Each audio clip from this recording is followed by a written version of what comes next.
Road ప్రమాదాలు నియంత్రించడానికి ప్రభుత్వాలు ఎన్ని చట్టాలు చేసినా, ఎన్ని కఠిన నిబంధనలు విధించినా ఫలితం అంతగా ఉండడం లేదు. వివిధ కారణాలతో వాహనదారులు రూల్స్ ను అతిక్రమిస్తున్నారు. చలాన్లు విధించినప్పటికీ కొంతమంది తప్పించు తిరుగుతున్నారు. ఈ నేపథ్యంలోనే జరిమానా వసూలు చేయడంతో పాటు వాహనదారుల్లో మార్పు తీసుకురావడానికి కేంద్రం కొన్ని కఠిన నిబంధనలు తీసుకురావాలని నిర్ణయించింది. ఈ క్రమంలోనే ఇప్పటి వరకు చలాన్ చెల్లించడానికి ఇచ్చిన 90 రోజుల గడువును 45 రోజులకు తగ్గించాలని నిర్ణయించింది.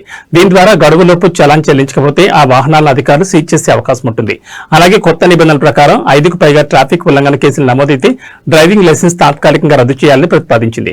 అయితే ఈ ప్రతిపాదనలు అమలు చేసే ముందు ప్రజల అభిప్రాయాలను స్వీకరించాలని కేంద్రం నిర్ణయించింది.